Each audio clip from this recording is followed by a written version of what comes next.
Hi, this is Coach Fred. Today we're going to go over 6v6 defense. The principles of 6v6 defense are everybody defends, everybody gets behind the ball, we don't have anybody net hanging. 3-2 formation, meaning 3 backs, 2 forwards. Pressure, somebody's on the ball. Protect the center, mark attacker's goal side, and delay the attack when we are outnumbered. Okay, so everybody defends, everyone behind the ball.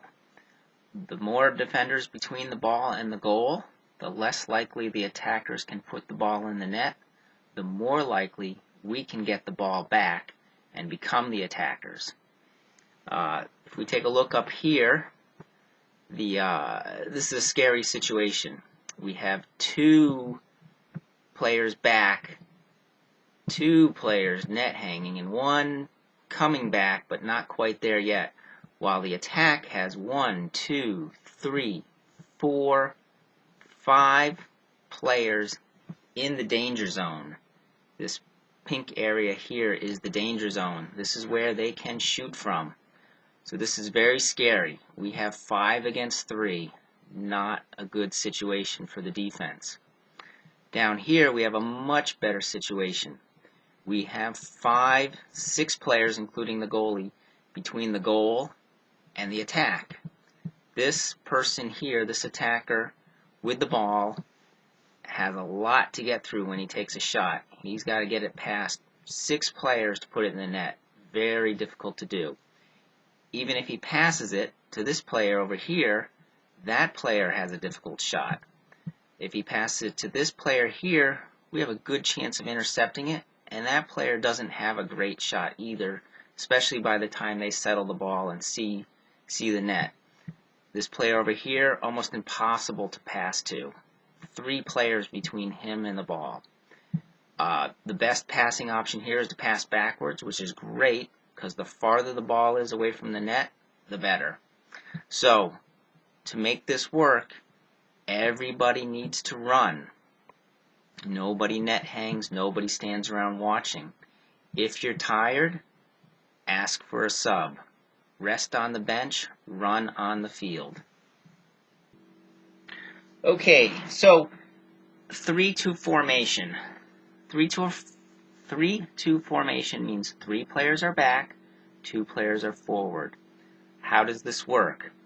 Well, as the ball moves, we shift together. We have to talk to work together. Simple commands for the team to execute are shift right, which means everybody moves to the right, shift left, everybody moves to the left, and push up, everybody moves upfield, and fall back. Everybody comes back to protect the goal. And we do this together. We stay together. We don't spread out as we do this. We stay together. The goalkeeper has the best view of the field and should command his team. He should be executing or commanding these phrases, shift right, shift left. As a visual of how this works, if the ball moves, that it's passed, our team must shift up and to the right to cover this, as so. If the ball is passed again, the team must shift to adapt. So we're going to shift right and fall back on this one, like that. Pretty simple, but we stay together. We keep a lot of people between the goal and the ball, and we keep pressure on the ball. Pressure, the first defender. That is the closest player to the ball.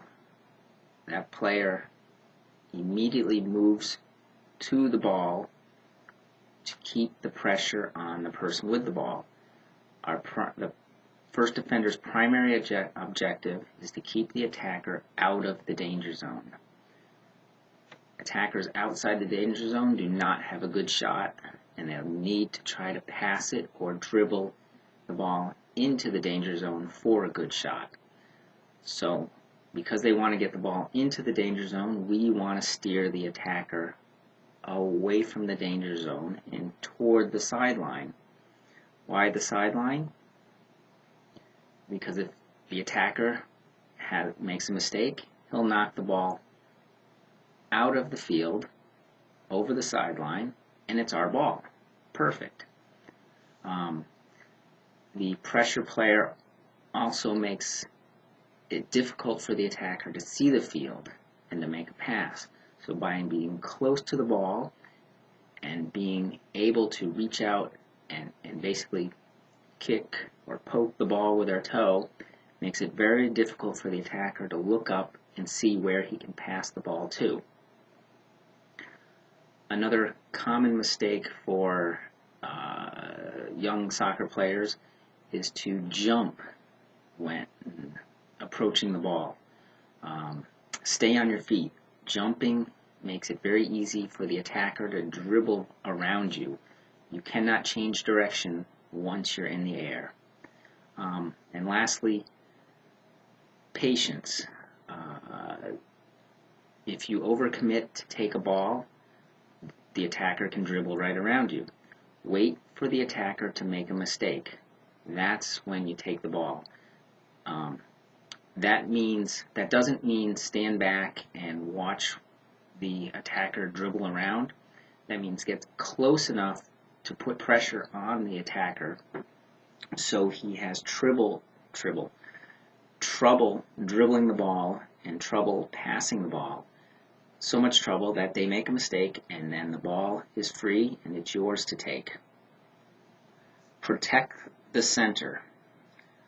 It's a bad situation when nobody's in front of the goal.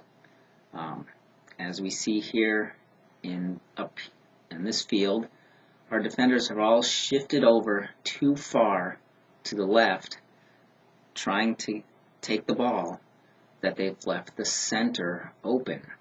Now the attackers are just one pass away from a shot on an open goal. That's a very scary situation. Much better is the scenario down here where the center is protected. Okay, we have our pressure player out here, but our other players, we have 3 players in front of the goal. Much harder shot. If the center player gets the ball, he could take a shot, but it's got to go through 4 people to score. That's a much better situation than up here where only the keeper has a chance of stopping the ball. So, few rules. In general, forward players should not cross the center except to become first defender.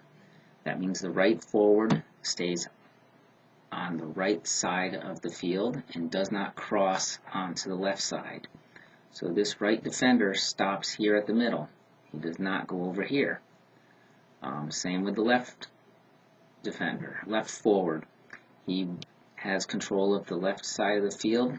He would stop here. He would not go over here onto the right side. Backs are the same way. The left back defends the left side of the field.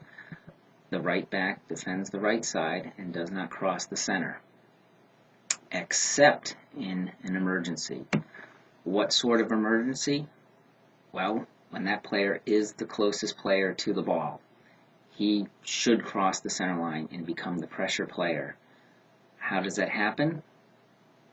Our teammates are out of position, or a teammate has fallen, and it's become an emergency situation. An attacker may have run in, a pass may have come in, and that player is the closest player to the ball and should cross the center line and get in front of that ball and stop it. What happens when a defender must cross the center line? The rest of our team must shift position to fill in the holes. Easier said than done, because something unfortunate has happened to pull us out of position, and it's going to be tough to get back into position while the other team keeps attacking. But we have to keep our eyes open and adapt. mark attacker's goal side. What goal side means is be between the attacker and the ball and the goal. Okay, so in this case we have a throw-in. We'll often see young soccer players get in front of the person they're marking, but that makes it very easy to put the ball out past the defender with a leading pass to the attacker, who then has a one touch away from a shot. Over here we see it's much better. The defender is behind the attacker. When the throw-in happens, the attacker may receive the ball, but even if he does, he cannot turn. Our defender is blocking his progress. So when he does turn, our defender is most likely going to take the ball from him. Now, when a ball comes to your mark, you have two options.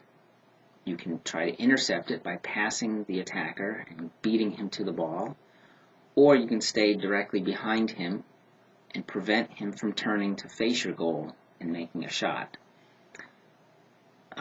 When do you try to intercept? If your chances of success are good and a teammate is covering you, which means if you make a mistake and don't get the ball but the attacker does, is there somebody between that attacker and the goal?